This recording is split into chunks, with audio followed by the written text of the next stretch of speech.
Come here, you. Come here, you. Come on. Come on. Come on. Come on. Fuck, we having ya. Get them up, son. Get them up.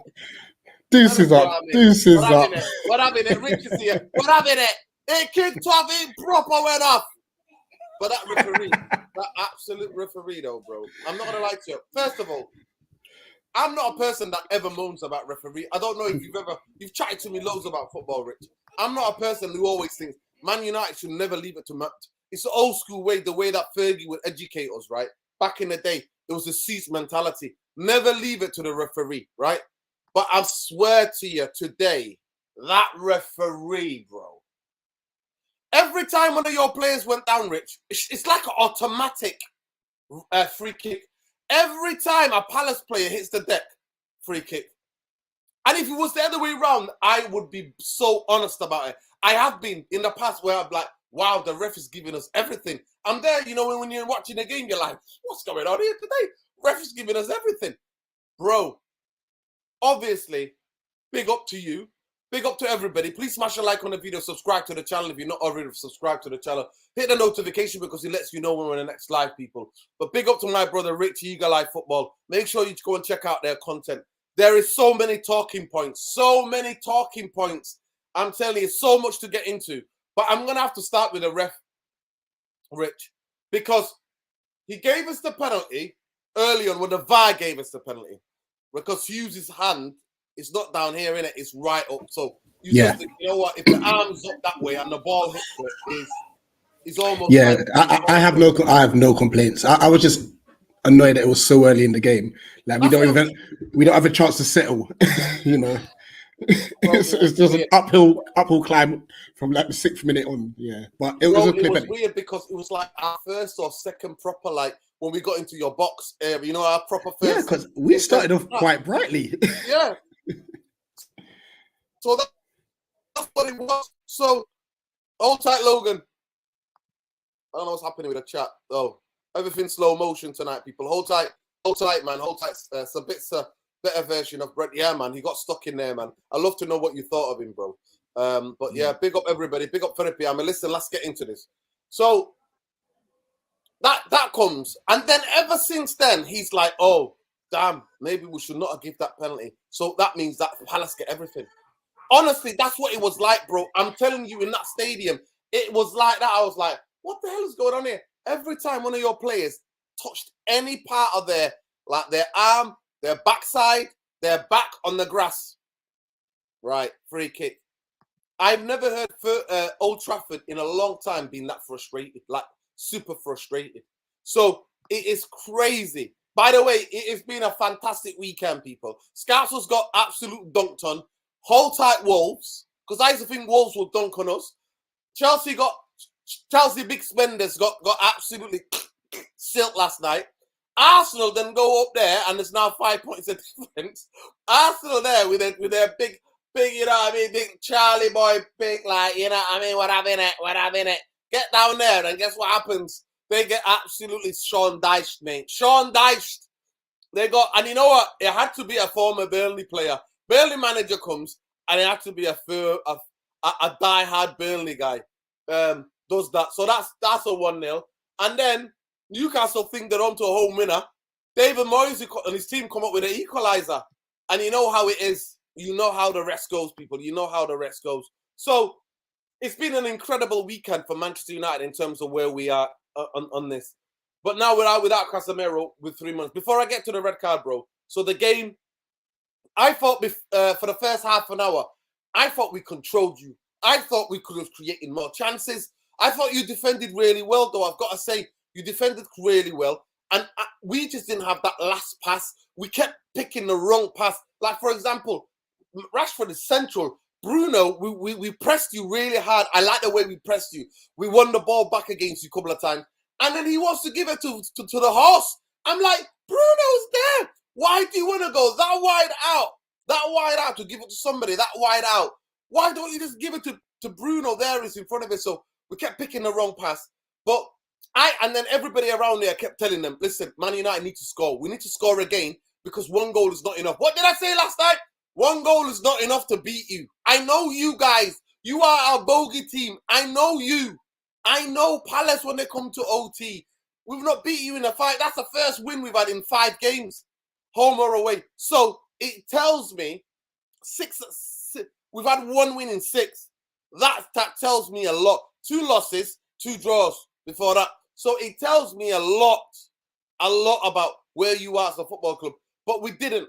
Second half, we came out with a bit more energy. First 10 minutes were right. And then you come into it. So the last 15 minutes of that half, Olise was taking the piss out of us. And I'm like, somebody got to smash this little cunt. Somebody's got to smash him. Somebody's got to smash this little cunt because he's taking the piss the way he's like rolling the ball and that.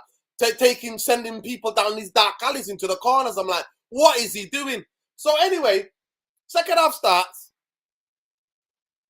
Garnacho comes on, gives us energy because we had no energy. It was lackluster. You were coming with attack, mixing it up again, made chances. De Gea had to make a great save. And then Garnacho comes on, brilliant move. We switch you from left to right, back to right, then left again. And then we score that goal. And then your man, Trop, whatever the hell his name is, decides to kick Anthony back to Brazil. You know what I mean? One-way ticket back to Brazil via the advertising boards. You know, all the planes and all that we advertise on the advert. Tries to get him on there. Anthony then falls down.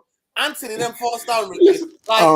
Anthony. Like he needed, bro. Like he literally needed a defib, a defibrillator. He was dead for all of 5 seconds. Then realized he wanted to fight. He got shot back into life, bro. And then obviously the rest is history. But how did you think you played, bro? Break it down for me. I want to hear from you. Big up Tom, by the way. Go ahead. You know what? Like, I'm not saying that we deserved anything from the game. Not at all. But what I am happy about is the fact that we at first wanted to make it difficult for you. I think just conceding that goal so early for a penalty just made it harder for us, you know. But in the past, obviously, like when you look at this Tottenham game and what's the one before that, Fulham before that, our heads dropped very quickly. In the last 3 games we've played, you twice and now Newcastle, we've shown resilience in a sense. Like you said, that last 15 minutes of the first, I'm like, we're playing well. You know, we're actually playing well. And it comes back to what I was saying to you yesterday. We were just in the final third, right at this moment. I didn't think we were scoring today. Like, no word of a lie. And to be fair, if Casemiro wasn't sent off, I don't think we would have scored. But we had opportunities, and it's either Edward, I think it was 1v1 versus Martinez. It's just taking too long. Like, make up your mind and hit it quick, because Martinez is unbelievable. He's not going to give you a sniff. You know what I mean? So it was just frustrating on that aspect where we weren't decisive in the final third and stuff. Second half, once again, it was quite early when we conceded the second goal. Great passage of play from you guys, switching, like moving the ball from left to right. Defensively horrible from us because Mark Gay stood like a statue. You know, and probably that was the only mistake he made all game, but it was such a costly one. Did the mannequin? Did he do the mannequin? Literally, because you got Richards is trying to cut the cross, but he's running too fast, and Gay's just watching Rashford. Like he should have tucked in, you know, to at least put a bit of pressure on him. But it is what it is. Obviously, the massive turning point. Tell me from the Palace side. Bro. Look, break it down for me. So I'm watching. I'm just thinking, all right, like Anthony's obviously falling down the hoardings and stuff. All right, cool, whatever. The game's just gonna go on and stuff. He just gets up and it's just carnage. It seems, and then I'm hearing checking possible red cards. So I'm thinking to myself, wait, what's happened there? Sort of thing. And obviously, you've looked back at it now. I'll be completely honest with you. Back in the day, we could have put that under handbags and stuff. Both players would have got a yellow card and it would have been done with it. In this day and age, obviously, I feel like the game's getting a bit softer in a sense. Obviously with VAR, I think it was just stupid from Casemiro. I don't think it was, how should I explain? Malicious. Malicious work, but yeah. It was just stupid and stuff. Now, for those who don't know me, I'm yes, I'm a Palace fan, but I'm also a football fan in general. So I try to be as balanced as possible.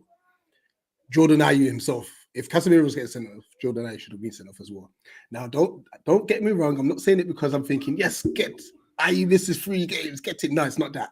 It's just, he then obviously kind of, it looked like a push, it looked like a punch. It's very difficult because it's quite blurry, the images that they showed and such. But then he did kind of like go towards Fred like that. So you got to be fair on both sides. And it was a massive turning point because after that, boy, up until the 90th minute, it was just like wave. And it's just, I think Bruno made a defensive header from Mateta. That saved you the win.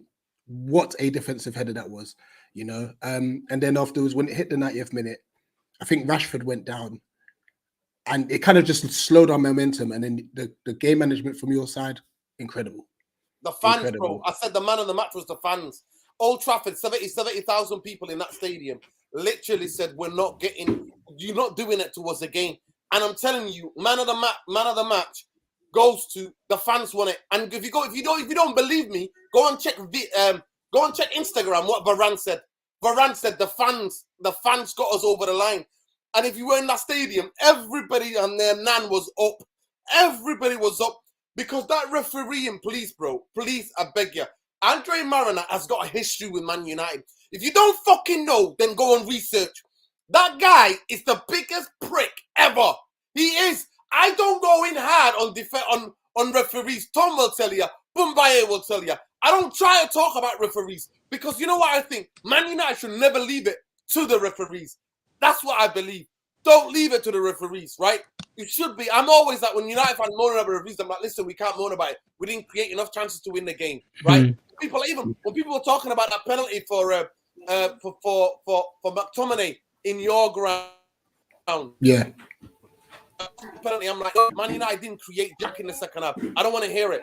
I'm telling you, and you know, if anybody's getting rude in the chat, I'm just gonna block you in it.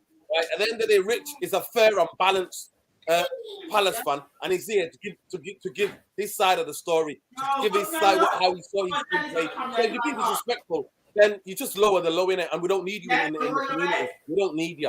Genuinely, we don't need you. Yes, Casemiro is a warrior, but the difference is this. When I think about this, I just look at Andre Mariner and the history of games of me being to Old Trafford, and all your players had to do today, Rick, was hit the deck. If they hit the deck, free kick straight away. For the last 15 minutes, we're like, okay, well, we got to play the game. And Rashford was like, okay, I'm going to have to hit the deck because that's the only way you're going to get a free kick. And then Garnacho is right in front of us near the tunnel, right? I'm just on the side of the tunnel. Not from on the main stand side, not on the Stretford down side. And he gets fouled. He gets fouled. Then the referee elbows Bruno out of the way. Like it's UFC, bro. What is this? I was going to mention that bit actually. Because for me, the frustrating part of that passage of play is that he waited till we were going towards the edge of your box to bring it back. I think it was a 4v2 in our favor. Yes, obviously the referee should have blown up immediately because he's interfered with play. I get that. He blowed him out. Yeah, literally. But like I said, from a Palace viewpoint, it was just annoying that he waited till we were so far up the field and then he brought it back. It was like, why then? Exactly. You know, but yeah, it was a fact. That's when I knew he lost his head. He lost his head. That's when I knew this referee lost his head. How many times have you guys seen loads of brawls where people are holding each other and whatever? You saw that amount of times. You've seen that. Usually the two players involved get yellow cards and then just walked away. So whoever the fuck is on VAR, fuck you, you fucking scousing bastard! Because that's what happened. I'm telling you, I'm losing my temper. You know that I don't usually lose my temper, people, when it comes to VAR or referees. But whoever the prick is in the VAR is saying, oh, look at Casemiro. Hey, you doing exactly the fucking same. He's doing exactly the same. If it's a red card for Casemiro, it's a red card for AU. Simple. We walk, we go. And that's Rich. He's the Palace fan. He's saying that. I'm not saying that. And so, just quickly, I think you put a comment up from Wendy I don't think Wendy was being disrespectful, by the way. No, Wendy, no, I'm talking about Oh, anybody okay. She's All talking right, fair about enough. somebody else. No, Wendy's our sister, bro. She's not Cool. saying, All right. like, nobody should be able to. It was just when you were talking about it at the time, I was thinking, is it from this comment? No, she was being nice. But anyway, nothing but love. I thought, bro, I'm adrenaline is pushing through me. I'm fucking fuming. I don't mind if it was a blatant. I won't mind if Hughes goes down and then it's like that holding his neck. I don't mind that because they think, okay, well, he must have grabbed him, he must have strangled him. He was holding him off. AU does exactly the same thing to Fred. Nothing happens. And whoever the fuck is VAR, you fucking Liverpool fans, you can get the fuck. Because you know what? Now we're going to build siege mentality. And you know, because of the injustice in that stadium, because the way the referee was moving, the fans got involved. And that's what it used to be in the fucking 90s. So when we say that, you hate Man United will fucking do a siege mentality. Like he said on top of the Stratford end, I done, hated, but never fucking in wrong. And on Bangalore, fuck you, you fucking prick. About it should be locked up. Fuck you, you're a shit footballer. And the only way to stay fucking relevant is to talk shit about Man United. That's how fucking shit footballer you were. And talk shit can all fuck off. Anyway, before I even go on and start effing and blinding, go ahead, Tom. Tell me how you saw that game. Yeah. Mute yourself. Go make a cup of herbal tea or something, Nerdin, my guy. Listen, we'll digest first about the game itself. I thought the first half, I thought it was the same game that I said at Palace. I thought we controlled the first half in the same way. That first 30 minutes, the pressing, everything was on point. Weghorst led the press. You know, we said all this about that. You know, Martial can't stay fit and stuff like that. I think Weghorst has come in. I think he's arguably took on the light, if not done more for the team off of the ball anyway, than Martial has done for the majority of the season when he has played. And I do necessarily think that when we used Anthony and Rashford in the way that we did, where we compacted Palace's fullbacks to their own half, so they couldn't advance up the field at all. You overloaded the midfield when you had Casemiro sit that high up the field, so you couldn't have Hughes or anybody to go forward or anything in a forward operating role. And then it was just like we said, you know, they were going to play transitional football, and that's what Palace did at the end of the day, because they was going to get blitzed apart, because they know that the only way that they could beat us effectively or hurt us effectively in the game would have been to blitz us on the counter, because of the length and the width of the pitch, which was what we discussed in the preview show. But the only thing, anyway, with the goals and stuff like that, like penalties and stuff. Listen, I think it's about time that we've had a bit of fortune, or a bit of luck in case with Man United with penalties, because ever since Jurgen Klopp opened his mouth to the FA and they wrote that open letter to the FA, and they wrote it to the Premier League as well, to state that there's irregularities with the VAR technical system and everything. Man United never got a penalty ever since then until today. That's what months. The one, like we said, but you referred back to with McTominay at Selhurst Park, like stonewall these sort of things. And listen, if it was the other way, I'm an unbiased sort of football fan. If it was the other way around, I would be saying the same thing. Yeah, and obviously with the incident that took place and happened, I don't think, at the end of the day, players are going to lose control, or it's going to be irrational with what happened with Anthony, where he got pushed down the slope, and then, man was like the Undertaker. 1 minute he's dead, next minute he's full of lightning. And at the end of the day, you always get it with Brazilian players and Portuguese players. They just have that explosiveness. They have that, figurative nature. It's what they're born with at the end of the day, where they have if you like, the mystic arts, or the dark arts, as people call it in football. And yeah, it all blew up and everything at the end of the day. We saw what happened with the Casemiro situation with the VAR hub. And listen, if I'm being honest and fair, I don't honestly believe that the FA do enough and the Premier League do enough to regulate the league, and also to regulate the rules or the actual safeguarding of football players. Because if you regulated the rules and the safeguarding of football players, for example, what actually kicked the whole incident off of the Anthony thing, Anthony would have been booked, the other player would have been booked, you'd moved on from it. You wouldn't have had all the commotion and all the explosiveness. All you have to do is the linesman standing between the two of them solves the problem.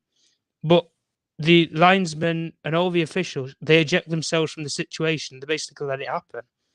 I don't see how that is a rule or regulating in football, where officials should just let it happen, let it get on. This ain't boxing. You're not with the British Border Control. Where you have an arbitrator in the middle of the ring and separates everybody, this, that, the other, when they start clinched or anything. This is just high level football at the end of the day. And yes, what happened with Casemiro, I'll say it as facts. If his hands have gone round his neck, with how it looks, whether it has or hasn't, the image is there in black and white, and we all know when you look at that image, what's going to be given. As soon as they tell them to go to the screen, the people in the VAR are undermining Andre Mariner on the field by saying you need to change your decision. They're undermining his decision straight there. But what I don't understand with VAR is they can check the Andre Ayew incident, which actually happened before the Casemiro one, and they clear the viewing of that. But the actual camera angle that they've looked at, according to form, from what's coming out with the form sort of graphics with it all, is a different angle to what we've seen. They've seen it from a television angle, not from a stand angle, which is what we saw with the Casemiro incident. The Casemiro incident was from a stand angle. The Ayew incident was from a sports angle. So where the broadcasting is being broadcasted for the game, you see. And I look at that and I think, where's the regularity in it? Where's the equalness or the fairness in many cases with it? Because there isn't. We say it all the time with goal line technology, it needs to be used to the advantages. There was the failing a couple of years ago where we had that. All these incidents and technology and stuff that's been brought into the game now. Yeah, I understand if you're going to use it, but you've got to give the fair clarity of it. If something's the exact same thing, then you've got to give it at the end of the day. And you could already tell that the referee today had an absolute mare when Sabitzer had caught I can't remember what the play was anyway. He caught one of the Palace players out of possession. He plays a brilliant ball through. That was a terrible decision. Yeah, plays it through to Marcus Rashford. Either Rashford's going to dart off, or he's just going to send Garnacho in, and he's going to have a free run at goal. And unless you're going to hack him down or whatever, there's going to be another yellow card. I think it was Mark Guy who was on, basically last man of defence. Unless you're going to hack him down, then it's a clear goal scoring opportunity. But you could just see that the regularity and stuff in games. And listen, I already made my point about the FA that I think they need to do more to safeguard players, because there is far too many games that are getting held in a massive congestion in terms of fatigue. You're having a lot more muscular injuries that are happening nowadays. You're having long-term effects after football. We're seeing players like such as Sergio Aguero, who's actually quit football. He had medical notes and everything reading when he actually had a full assessment after his career. It said because of congestion of fitness, i.e., if you want to break it down, playing too many games. That's what has led to him having to retire from football so early. But the FA and stuff, they don't do enough for players and safeguarding. The Reading game was proof. Andy Carroll should be nowhere near a football field with any of those challenges, because he did it on Bruno Fernandes, he stuck one on Eriksen, and he stuck one on Casemiro. Fortunately, Casemiro and Fernandes jumped over him. Eriksen couldn't see him jump over him because he was coming from behind him. And at the end of the day, you've broken the guy's legs. Exactly. And like you say, with the Palace game, there is just no regularity with officials in this country at all. And I've always made the case in the statement of, if this is supposedly the best league in the world for managers, players and clubs, go and get the best foreign officials then. Go and get the people that regulate Champions League finals, who have them sort of qualifications. Not people who are born and bred in your country who are under your organisation. If you want to make it the best and most competitive league, get the best officials then. You've got the best technology, teams, players, managers, clubs, owners, money. All the money's in the Premier League right now, the revenues and everything. So the only thing that you're scampering on is the officials. And I say that for clarity, but for me anyway, I think Ayew, Casemiro, both should have gone. And Anthony and I can't remember who, I think was it Mitchell or something? I can't remember who buys him into stand or Schlupp anyway. Both of them should have got a yellow card. But if the linesman steps in, you just give them both a yellow card, you get on with passage of play. And that's it. There's no, there's none of this over this other parts, but we've just got to go on with it anyway. Listen, I'm gonna go to Busby. Busby, how did you see that game? Big up, Tom. I agree with most everything you said. I don't think it was a red card. Both of them, you give both Casemiro and I think you give them Antonio yellow cards. Yeah. That's it. Because it's You either six send half both of them off together. or you give them yellow cards. That's Yeah, all. and I won't mind if the Palace fan and Hughes made a massive meal of it, I would understand that. If the Palace players went, "Oh, what the hell is going on here?" He grabbed him by the throat, strangling him. No, Hughes, this happened to, is surprised as well. Well, when he didn't see it, I could see it because we're directly in front of us. Hughes was just like that when Casemiro got the red card. Hughes was like, "What the hell? What? Where's that? What happened there? What did he do?" It's crazy. But Busby, how did you see that game? Did you watch the game? Evening, gentlemen. I was, for me, man, that was beautiful football from us. Cruise control, total control from start to finish. Very, very dominant performance. Loads of positives to take. And, you know, we're just making good strides, man. Good progress constantly. Up until the red card, you know, obviously we all started to think, oh no, you know, is this going to happen again today? Is it going to be taken away from us? But up until then, it was perfect. And then obviously we rolled it out. Some really good, you know, resilience shown from the players. So yeah, it was a great performance. I really enjoyed. Usually I'm critical of our right hand side, but today I'm starting to see that Anthony and Wan-Bissaka are starting to forge. Some good communication, man. Some good understanding together. They both played well, and a lot of our good work came from that right hand side today. And it's important to have two sides, not just be, you know, reliant always on Shaw and Rashford side. So that was really good to see. So that's basically the assessment of the game. I think the red card is laughable, to be honest. It's just handbags, really, and it's a nonsense. So. But it is what it is. We have to accept it, and you know what? It's a big loss, Casemiro. But again, it's interesting to see how we can play without Casemiro. So, you know, we'll see where we are. But a very, very impressive performance today.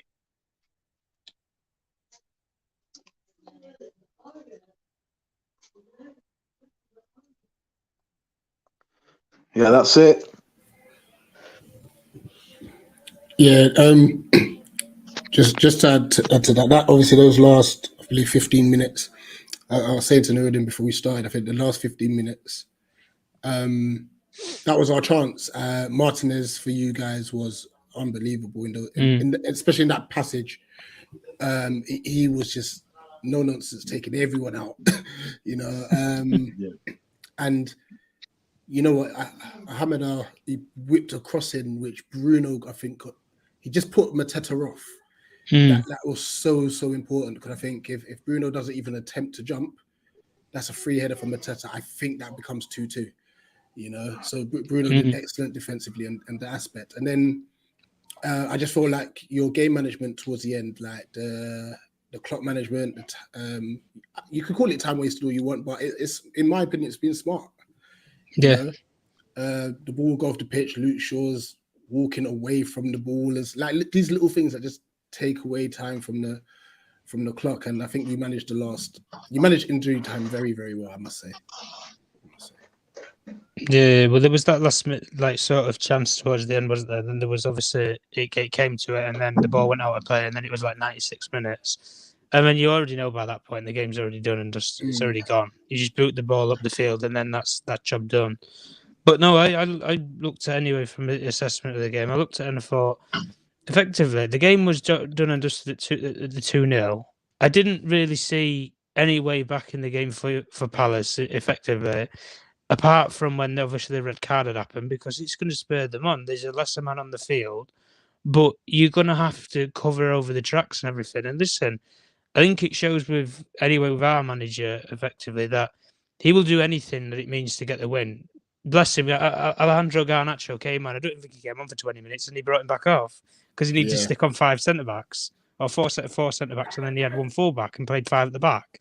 But at the end of the day, when it gets to the nitty-gritty part of the season, every point counts at the end of the day. we publish everything. They always talk about that you want to get up the league and potentially get into the European places, Europa League football, or even Conference League. Now that's a competition. And that's a thing. Like every point must count. And at the end of the day, we've seen the incident and everything, and we've discussed it now. But I don't exactly think that. I always believe in the same thing that Nurdin says. I don't always believe that you should rely on an official to do you a favour. Because if you rely on an official to do you a favour, your team's not good enough at the end of the day on the day. And anybody who's a law-abiding sports fan or anything will always say if their team's good enough to win a game or not. And effectively, I look at such as what happened from the Selhurst Park game, and I think we've looked at it from today's game, and I have seen the improvement. We shut the game out at the end of the day. Yes, there were, like you say with the Bruno Fernandes chance, for example, where the slightest detail where you jump and it puts somebody off, or the sort of positional sense, because you're thinking in your mindset, I ain't getting to that ball. That drops your confidence. And Matassa, probably, if he wanted it as much as he would have probably outmuscled Fernandes to got it, he would have probably knocked Fernandes over and scored. But then you've got the argument of, is it a foul, or has he impeded play, etc. So you've obviously got that to entail with as well. But I saw it anyway from the point of view of I look at players like Martinez and stuff, and I just think these kind of games are what those sort of players die for. Even the Anthony sort of incident that happened and everything. This is the sort of game that they love. They thrive on the adrenaline rush that you get from the blow up that happened. Casemiro, Jesus Christ, he's probably been doing that since we're 15 years old. Like these people, they've been doing it since they were at school. Some of these sort of incidents, we've all been there when we have a blow up with somebody in a school corridor or whatever. So at the end of the day, we see it day in and day out with our lives or children's lives or whatever. For those of you who have kids, but when we look at the whole saga of it all and everything, listen, I just think that the FA and the Premier League, they at the end of the season, because they won't do it midterm in the season, they need to realistically look at the regulations of how they operate in this league, because there's just scandal from scandal every single week. Because one week it's a scandal about offside, like we had with Manchester Derby, for example. Next week there'll be a scandal about red cards. There'll be a scandal next week about why do we have 5 yellow cards and then they get all part of the day's washed work, away. Yeah, it's all a part of the regulations. It's talking points and it's inevitable. No point in getting upset over spilt milk now. It's done. You know what I mean? It's part of football. VAR came, goal line technology is good, but you still have those contentious decisions. I just think they need to read over the rules. That's all. Do you know what I mean?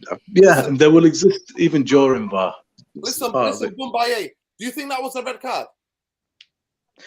No, I said, bro, it was a laughable red card. I looked at it. When you actually, I missed the red card at that moment. I just switched off from the game, went to do something. And then I came back and I seen red over the Man United part. I wasn't sure what happened. I saw the scuffle, but then I left and then a red card apparently came. So I reviewed it later on. I looked at it on YouTube. And what I saw was Will Hughes and Casemiro are actually laughing. I don't know if you guys saw that. They're actually laughing. So no, no point in getting upset though, bro. I know you're pissed off, but this is a video of that. And I thought maybe he did a crunching challenge or something happened, but it was part of that scuffle, and I saw it, and I started laughing. I couldn't believe it. A red card. All that should happen there is just 2 yellow cards and just get on with the game, man. So yeah, no, of course it's not a red card. And you know what? Big up, Rich. I must say, Rich, your assessment of things does show that you are first and foremost, like myself, a football fan. So respect. No, I appreciate that. Sorry, go ahead, Rich. Sorry. No, I was just going to actually bring up, because I know Tom, you mentioned Anthony. I know he's not providing yet attacking wise and stuff. Go on. Put the boot in. Go on. No, I wasn't. His defensive display today was incredible. Well said. Yeah, it was really good. And maybe if he just focuses on that for now, the attacking side will come. I was hoping that, because I think when in that 15-minute spell in the first half, where we actually towards the end of the first half, there was a few times I was thinking, we're getting a bit of joy down the left-hand side. Mitchell was getting forward, terrible crosses into the box, as we expect. And then Anthony switched up. and then we had no Dre from the left-hand side anymore, you know. So I guess we got to give credit where credit's due. Yes, he's obviously cost 90+ million, whatever it may be, and stuff. And obviously, football fans will be like, "Oh, what has he got? Oh, look at his GA and stuff like that." But when things are not going for you, just work hard. And I think he did that. And the thing about it, the one of the things as well, Rich, that his actual composure on the ball. When he's got the ball, he doesn't hardly ever lose it.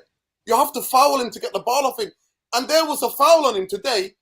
Referee waves it away, and then Fred does exactly the same thing as your player did to Anthony. But then your player goes down, and then he gives a free kick. Listen, I've said all I have to say. I've been unblinded. I've got it out of my system because honestly, I was gonna go and smash a wall or something. I'm telling you now, Andrew Mariner, I never want to see you ever in real life, never, because I'm gonna give you the hair dryer treatment myself. Trust me. You are an absolute disgrace of a referee, but that's the last thing I'm ever gonna say about it. But let's get into the game. I thought Martinez was brilliant today, but big up Vibes FC, man. Love, brother. A bungalow is telling us you have to... Exactly, bro, exactly. Listen, the only thing I would say about this, would Harry Kane being sent off today for holding somebody by the throat? Would Jordan Henderson be sent off today? Would Declan Rice be sent off today? Would, Chidwell, would it be sent off? Would somebody like... Reece James would be sent off. Would even Luke Shaw would be sent off? Harry Maguire would be sent off holding somebody... No, they would not have. Because Casemiro's Brazilian, and they're like, hey, this is how you are. And ABU everywhere. That's what it is. Man United are now try to fight back as a football club, fight back as a football team. And look, nobody wants us to get anywhere. And everybody's coming against us. But let's get into the game. In terms of the performances, quickly, guys, let's talk about it. Because I really want to do the player ratings. So let's do the player ratings together. I thought before we started, I'll just go around and just say what player you thought played well. For Palace, I thought that kid is the real deal. First time I've watched him live, and he's the real deal. I don't even know his first name. What's his first name, bro? Michael Olise. Michael Olise. Honestly, he's calling remember the name. Remember the name. Michael. Is he on loan to you or? No, we signed him. We signed him from Reading. Yes, that's correct. For 8 million. So is he a family member of the Olises that we know, the Nigerian ones? No, he does have Nigerian heritage, but he's not of that family. He's a South London boy, isn't he? He's French, actually. He's French, isn't he? He's got French. Is he French? French, Algerian, Nigerian. Yeah, and he can claim for England as well. Yeah. Well, the French team has only got 2 actual French players, boys. Exactly. Anyway, I'm telling you now, for the Palace team, I thought he was superb. He was, everything was coming through me in that last 15 minutes of the first half. And even when you come into it in the second half, he was the guy that was doing damage to us. You miss Saha, obviously. You miss Saha today. Because Saha's one-on-one with Martinez and Varane is a different story. You know, I mean, he's getting his shot off at least. Anyway, but Martinez for Man United. I love seeing Varane and Martinez today. Just to see the balance, the way they bounce off each other. Like to not be able to see to me, to you, to me, to you. You know what I'm talking about. Yeah. To me, to you. Right? Chuckle Brothers is the difference in class between Varane and Martinez and the Chuckle Brothers is like day and night, people. It's like day and night. The way that Varane is calm on the cover, and then the way they take in turns. You cover me, I cover you. And the way the aggressive nature that he showed today, Martinez, was absolutely brilliant. The way the timing, the challenge, when to be aggressive, when to be on the ball, when to defend, when to just clear it. I thought he was fantastic. Absolutely fantastic. So that was, to me, my player. But I gave the fans man of the match today. That's what I'm giving, because the last 15 minutes, I thought that stadium realized what the referee was doing, what was going on, where we were, and we weren't going to lose that again. We were never going to let them equalize. Because I'm telling you now, before it was 2-1, before they scored, they were getting head of steam. They were getting head of steam. They were running at us with all these dynamic footballers. So it is what it is. But big up to everybody. Big up you, UFTV, man. Love, brother. Love everybody. Smash a like on the video, man. Smash that like on the video. Subscribe to the channel. Nearly 150 of you in here. So I'm gonna go to you, Bumbaye, quickly, and you tell me who you thought played well for Man United today. Everybody, bro. The three that you thought played well today. Well, the three that seemed to catch my eye was Bruno. You know what? He's for me, without a question, the captain of the team. Today, there was in the 94th minute, I saw him do a run, like closing down, and he was telling people, you know, push on. He leads by example. He's the man. He's the captain for me. Nobody else. So he caught my eye. I thought Aaron Wan-Bissaka, man. You know, who's that? Who's that? Bruno. Yeah, I thought Bruno was brilliant. Aaron Wan-Bissaka, man. First half, he was brilliant first half. Go ahead. I thought Aaron Wan-Bissaka as well caught my eye quite a bit today. You know, I've been a fan even when everybody was saying he's not the guy. He's really looking like the guy. You know, very, very good, forming very nice partnership now with Anthony. You know, he's comfortable on the ball, and defensively, you can't ask for better, man. You know, you bet on him against anybody that he will be able to hold his own. And he put a real big shift in today. Both of the fullbacks were excellent today. They played their part big time.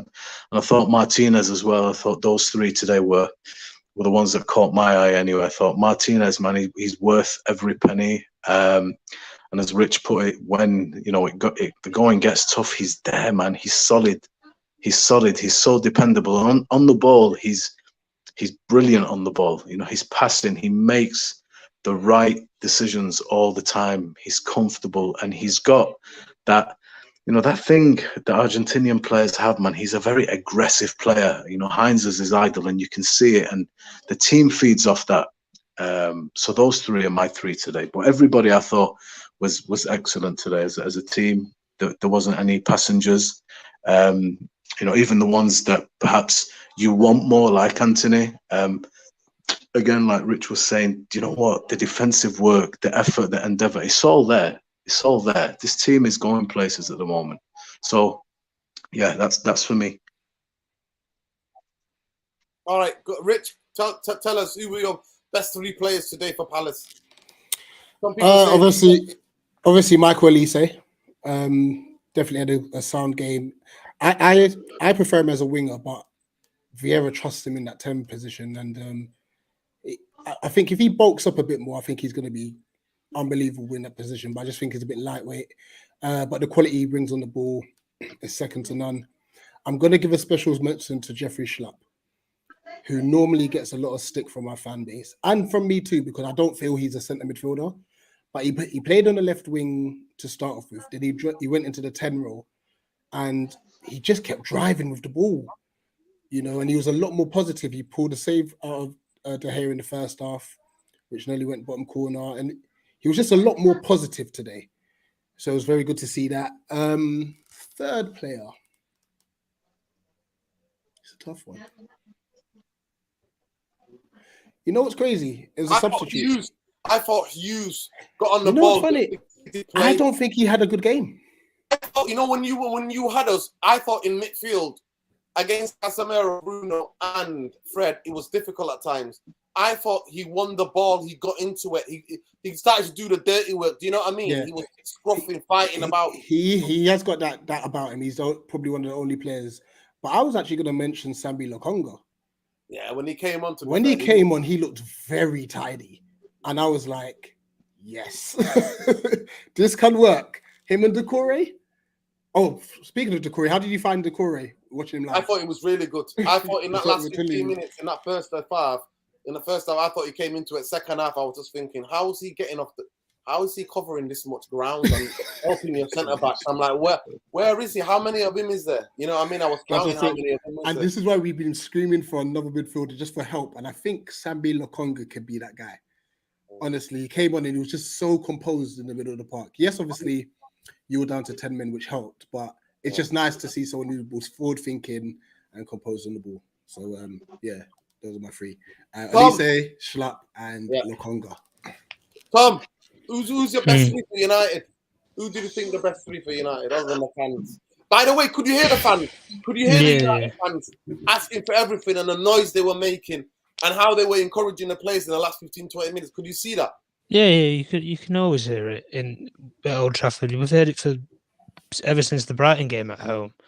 That intensity and that enthusiasm that's in the stadium. But if I'm talking for the three players that I would say, obviously Martinez, I think worth every penny that we paid for him. Yeah, we paid a bit more than we should have done for him at the end of the day, but I don't care.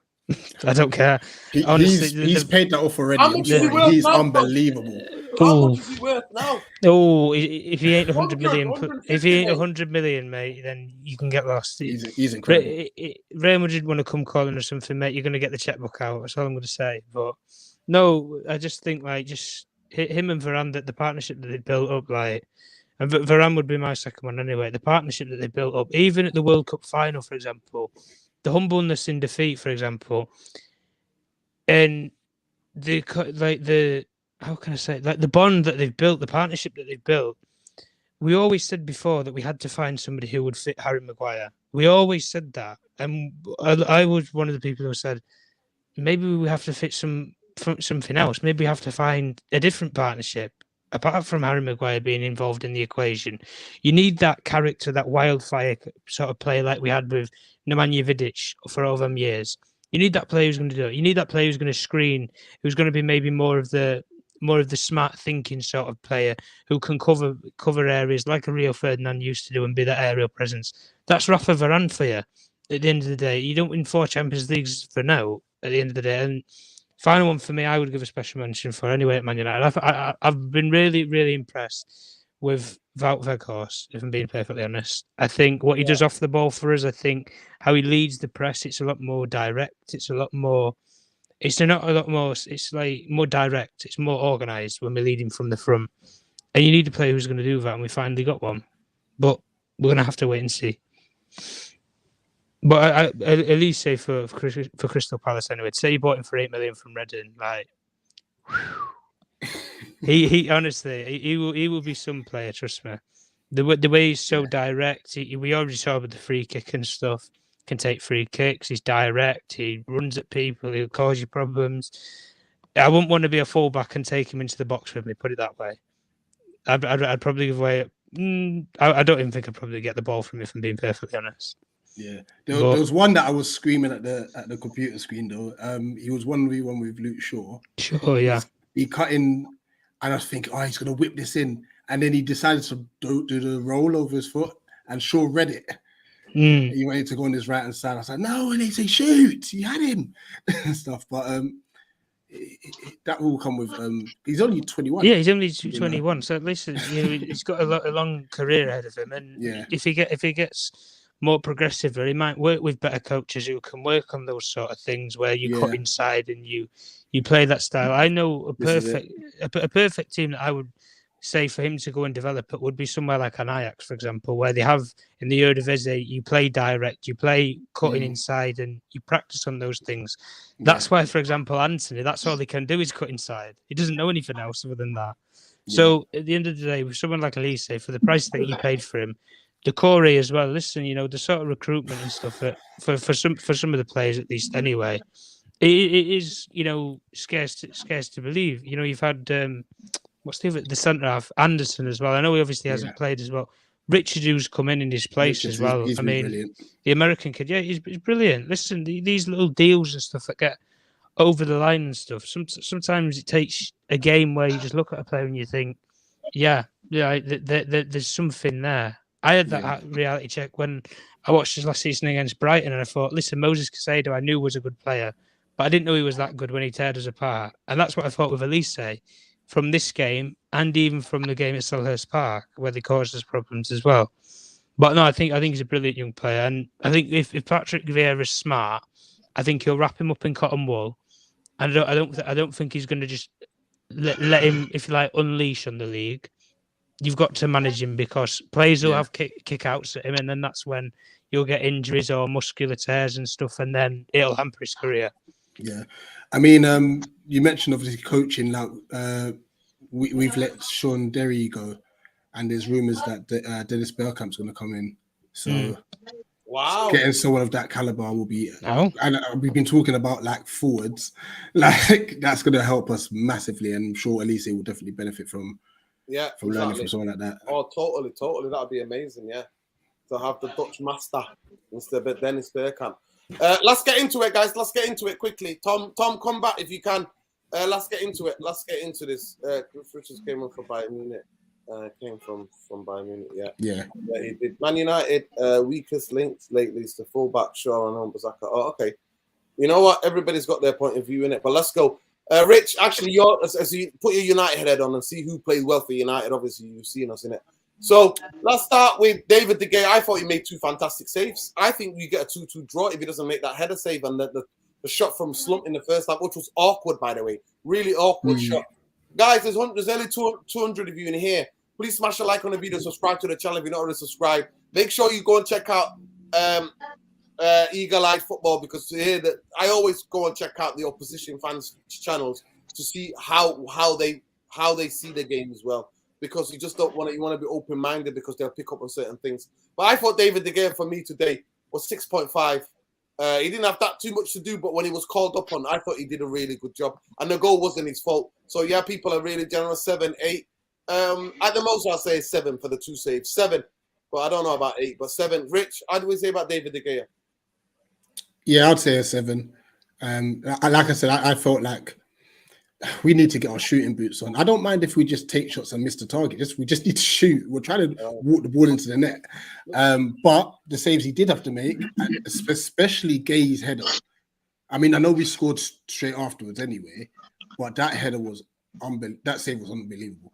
It was proper stretch, yeah. Bombay, De Gea. Yeah, I give him a solid 7. You know, you don't have to be working a lot in a game to get a high mark, but you have to be there when you're called upon. That's harder sometimes when there's nothing to do, and then you have to be there when needed. So, yeah, man, a solid 7. Wan-Bissaka. A 7. Yeah. He's had better games. He's had better games this season, definitely. I think 6.5 for me. 6.5. Rich, what do you reckon? 6. And that's probably you didn't have because to tackle a lot because you didn't play it out on our winger. I think that that kind of sometimes he gets confused positionally because he's not defending against someone like directly against him and stuff. Exactly. And he didn't have Sahar. He didn't have to deal with Sahar today. He didn't have to deal with Sahar. Yeah. And Olise came to attack Shaw. Olise was on the other side and also in the hole as a number 10. So I think, with Aaron, that diagonal ball. I'm screaming. As soon as you put the big guys on, I'm like, Ten Hag, take him off. They're gonna, and you know what? You kept peppering that ball to the back post, and then he won one, and I'm like, he's not gonna win another. Take him off. So when his name got read out to be taken off, I was like, yes! I screamed, I'm like, get him, take him off, and bring on the fridge, bring on the bloody fridge, Maguire and Lindelof. So yeah. The back post. He didn't have a direct opponent today, but yeah, positionally at times he was a bit suspect. But on the ball, he was decent. 6.5. Yeah. Go ahead, Bombay, quickly. No, what I'm liking about him at the moment, I think he's underrated with the ball at his feet. I've never thought he had really a problem. Brilliant pass to Garnacho for the goal. Yeah, and I think from I see him growing in stature. Obviously, there's still improvements to be made, getting caught out and things like that. But today we canvassed Crystal Palace for a lot of that game. And Aaron Wan-Bissaka was selfless in the running that he did for Anthony as well. Do you know what I mean? I've seen him getting a little bit tired towards the tail end of the game. He has played quite a bit all of a sudden when he hadn't played for quite a long spell. But you know what? He's getting more confident when he gets into that final third for me. He's starting to build a really good understanding with Anthony, and we need that because we're too reliant on the left wing. You know, like City have 2 wings, Liverpool have 2 wings. You know, we're a different proposition if we start getting yielding something from the right wing. And I think I've seen it coming now. It is coming slowly, though. Right, quickly, we're going to have to go through quickly with these because I think these are easy. 7-point pass for Varane, 8.5 for Martinez for me. Luke Shaw, 6.5. He let too many crosses coming from his side. too many crosses were coming from his side, and it gets a 6 from me. 6 from me. So you agree, Rich? 7.5. You know, 8 for Varane, and then 8.5 for Martinez. I'll give Varane an 8, and I'll give Martins a 9. The reason that being is he came up clutch right at the death. Yeah. Like, he stuck the challenges he was putting in towards the tail end. Like if you had Maguire or Lindelof in those positions, I think we score. Exactly. You know, so exactly. I think he gets a 9. Exactly. Listen, Shaw with the assist, but he lets, like Andrew was saying before, he lets too many crosses come in on that side. He lets too many crosses come in on that side. If you're being generous, 6.5 because for the setup for the goal, but it would have been average 6 for me. We move into Casemiro. I thought Casemiro before that was playing decent. I didn't think it was one of his best games. Do you know what I say about the fullbacks, bros? A large part of our ability to control Crystal Palace and contain them was the fullbacks today, you know. I don't know if you obviously, I've not watched it back. I need to watch it back again. But I think Shaw was letting too many people cross the ball from his side. Honestly, he was letting crosses, and he was letting Olise take the piss a bit in the first half, man. He was doing that a bit too much. Casemiro, I say 6.5. 6.5. He's usually average 7, but 6.5 today. Yeah, that's fair. There was some times where he was giving the ball away, misplacing passes, try to force it. You know what? I can give him a 7 for the fighting top, because at the end of the day, he was trying to protect Anthony, and Anthony's only small. He's trying to protect him. So yeah, it is what it is. 7, you could say 6.5 or a 7, no problem. Bruno first half, I thought fantastic. 7.5, 8. He gets an 8 from me on his first half performance. I thought he got tired in the second half. Yes, he was trying things, but he gave the ball away as well, and his pass wasn't coming off in the second half. Fred, I thought Fred was an 8 today. Fred was an 8. I thought he gave your boys a problem. He hounded your boys. And I thought in that last 15, 20 minutes, Fred came into his own. Fred was just everywhere. He was everywhere. And the fans, you know, when the fans are singing, Fred will tear you apart again. Fred will tear you apart again. You know he's had a good game. Old Trafford is singing, Fred will tear you apart again. You know he's had a... And there was a moment, he did a switch ball to Anthony's feet from 40 yards. He was on the left-hand side, and he pinged it with his left foot. I'm like, where did that come from? When did you have that ability? So Fred gets an 8 from me. 8 today.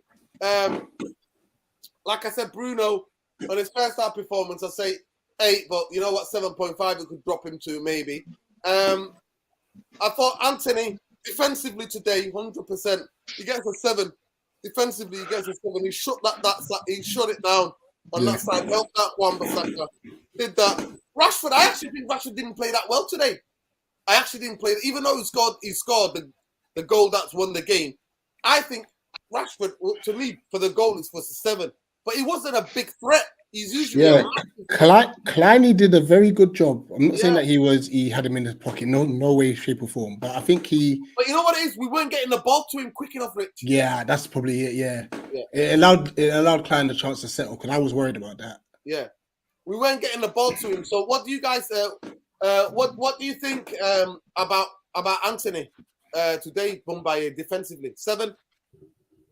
I think, to be honest with you, I don't think when we have a performance like this, I'm generally it's such a good performance. It's such a good piece in it. You give the points away like nobody.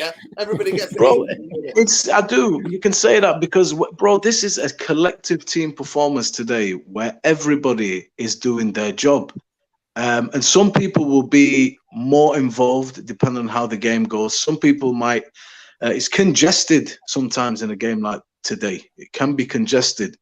So what you'd usually see Rashford have space and stuff like that, you know, it's not quite there. But man, everybody deserves a 7 on the performance that I see in a game like this, how it's total control. The reason I say things like this, bro, is because as a Man United fan, Rich, you need to understand this. There is still we are coming back from a dark place, and the progress is just constant. And I didn't personally think we would be at this point in this season where I'm going into a Palace game saying, you know what, 3-0. I'm pretty confident. And when you see a holistic performance like that, a dominant performance, I'm not used to seeing that with Man United.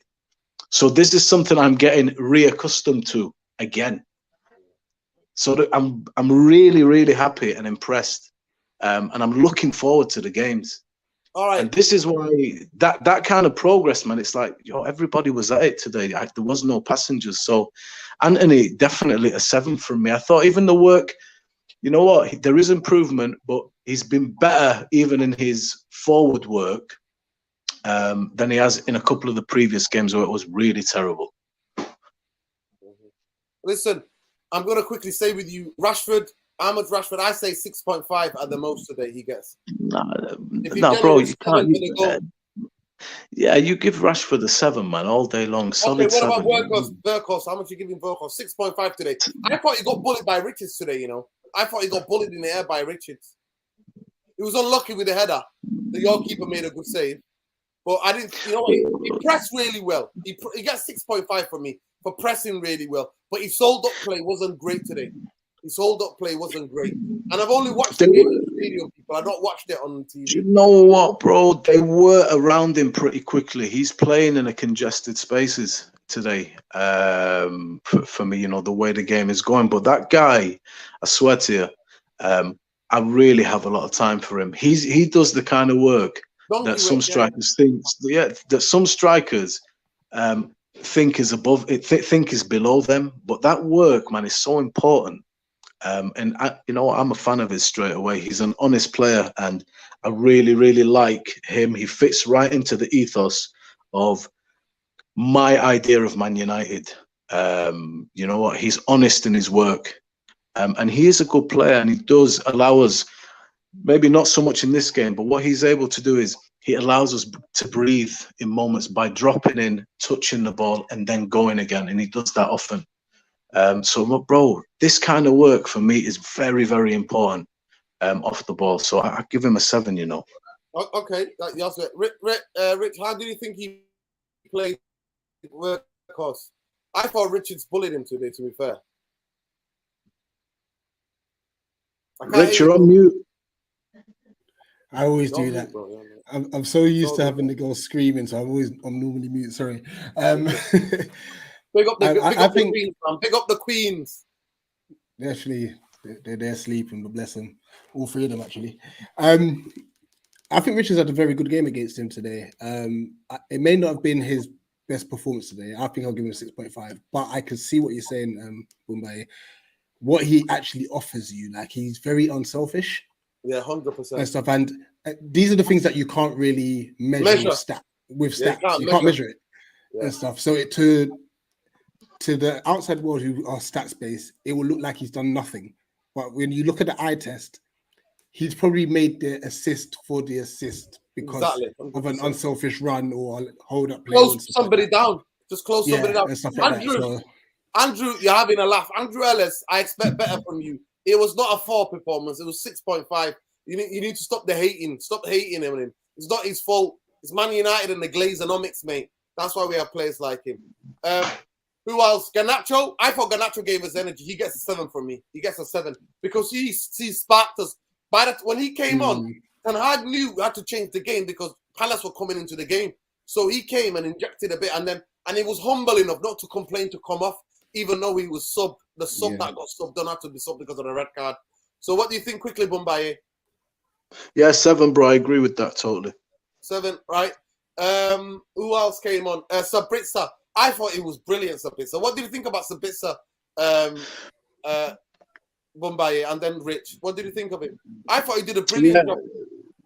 Yeah, me too. He caught the eye straight away, actually. I'm looking forward to seeing a lot more of him. So, you know what? For that cameo, I mean, bro, I'll give him a 7 again today. I'm fearing, you know what I'm like. A difficult game, like a very difficult game. Bro, he came in on the back of a red card, basically. Exactly.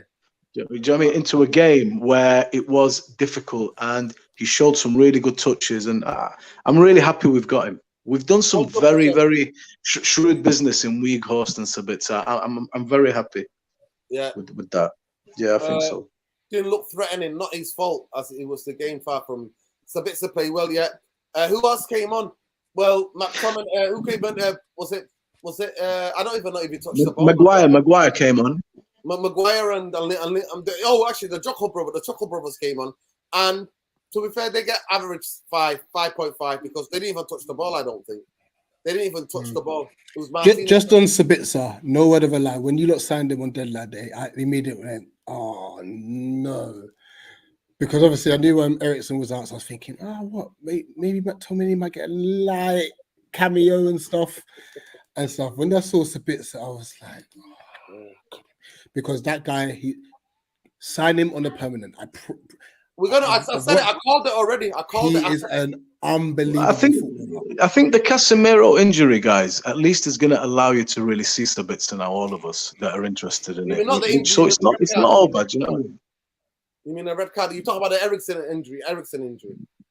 No, I'm talking about the red card. Yeah, the red card. Yeah. So listen. Yeah, well, now he will get definitely feature. Listen, I've got so much more to come from him.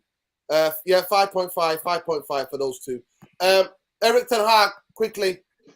Erik ten Hag, what does he get tonight? I'll give him an 8.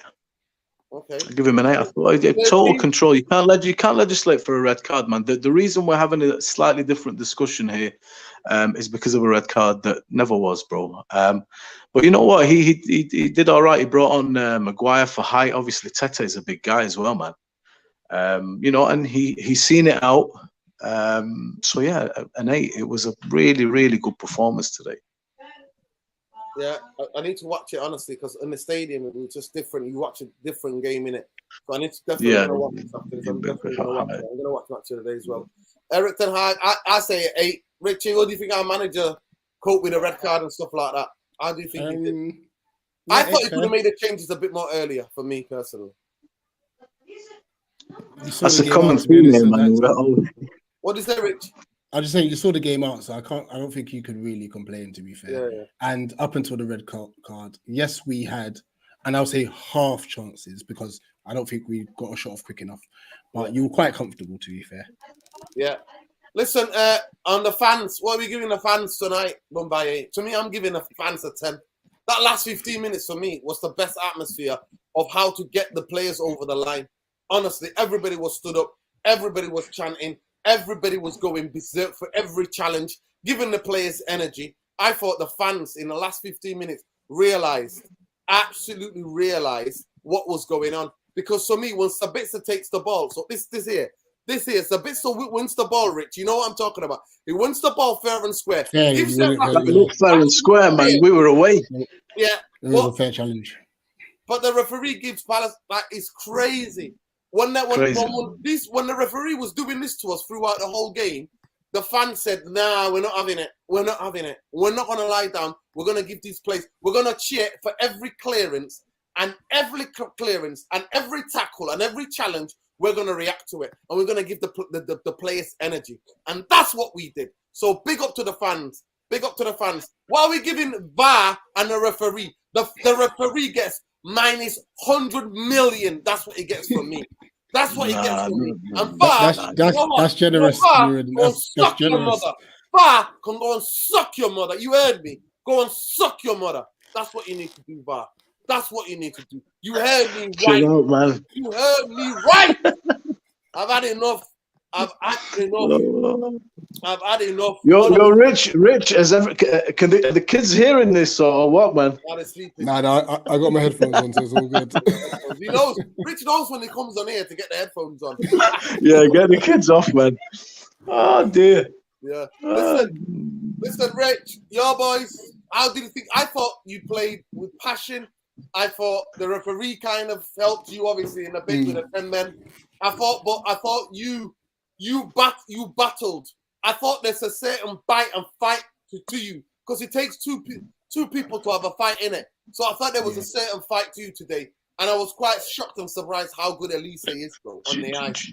On the ice, how good he is, how comfortable he is on the ball, how he's just rolling it like he's always lackadaisical kind of a way that he's got his stride, where he's just so comfortable on the ball and he can't shake the ball. Do you know? Let me just ask Rich. Palace is. I've got an affinity with Palace because I went there for a few concerts and I had some of the best days of my my life, to be honest. There, and I really do buzz. Yeah, Selhurst Park, man, and I do really like this team, man, that you've got together. And Palace is my London team. I really like them, but whenever I play Palace and I look at Palace, I do see a good side, but I don't watch Palace enough to know where there are deficiencies and what Palace really need to shore things up and become that better team. What are you missing? It all starts from the top. Ownership. We got 4 owners.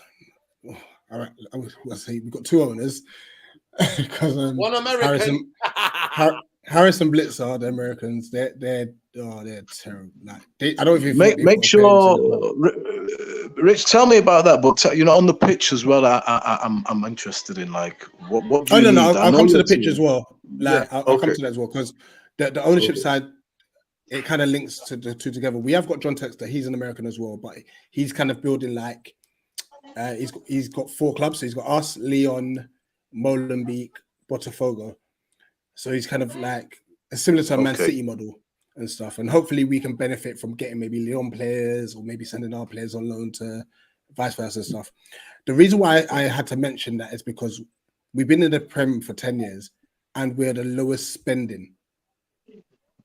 Wow. We're the lowest spending side, and we've been here 10 years. So think about the clubs that have been here 2-3 years. They've outspent us, But we've built the academy, which is good. We're building a new stand in the stadium. They're all good things, but that's the reason why we've not been able to progress massively on the pitch, because our squad depth, we still got players like Tompkins, Ayew, Joe Ward. They're still in our squad, and they're from like managers. They're from managers like from like 2-3, like Sam Allardyce and Pulis days and stuff like that. Like that's how old those sort of players are going into, and that's what I'm saying. That's why it's a big issue from the structure of the club, because even this January, like Parish came out and said we're only going to get loans, and somehow we managed to get 11 million to sign Hamada. Like, was financially we are in the mud, and I don't get it. I don't understand why. Either Texter needs to pay more, Parish needs to pay more, or we need to get some new ownership, because it's quite embarrassing that we've been in the league 10 years. We're a London side as well, and we don't spend. Yeah. Listen, that is an indictment. Listen. So what about the pitch? I mean, when we get better players in, I'm sure Vieira. Listen, when we get better players, Vieira will cook. Because look at what we're doing at the moment with the squad that we have. We're doing a good job. We're playing better football. Yeah, how we do, and this is with the limitations. So I think it's this. Once we saw we need a striker that can score 10 to 15 goals for starters, and then just getting our midfield to gel, and I think we'll be fine. I think we'll push up the league. Listen, Rich, big up. Okay. What have you done your match reaction yet? When are you doing it? Have you done it already? Tomorrow, I believe we're doing ours. Stuff, okay, so. You let me know then, bro. Yeah, let me know. Yeah, I'll do that. No problem. Make sure you give Eagle Eye. Make sure you go and check out Eagle Eye Football. Make sure you go and check Rich out as well. Obviously the same name all across all social media. Make sure you give them a follow. Proper funny lot. So tomorrow I'm gonna go and get minced out there. If you want to see me get absolutely minced tomorrow, I'll be on their channel and I'll be getting it. I'll be absolutely getting it. So and I'll be losing my head like I always lose my head. But yeah, big up Rich people. Show love for Rich. Go and subscribe to their channel, because they give everybody an opportunity to come on and they talk about all sorts of things. They cover women's football, World Cups. They do, Euros, women. They do all sorts of AFCON. They do all sorts on there. So make sure you big them on Busby. You can catch him on here. Make sure you follow Tom Journalist 1. And yeah, it is what it is, people. 3 points. We've got the scum on Wednesday, then back again on Sunday. So I'm just hoping that Sabitzer can rise to the challenge and Man United can rise to the challenge. But Eric Ten Hag, thank you so much for making us believe again in terms of like building a connection with the characters that we have in the team. Feels like a family again. Feels like a family again, Manchester United. It really does. We've been missing it. And even this fight today, bro. Look, even this scrap today, things like that. Yeah, it's unsavory, but in reality, it's just handbags, man. But players standing up for each other and fighting. Yes, we have in Do you know what I mean?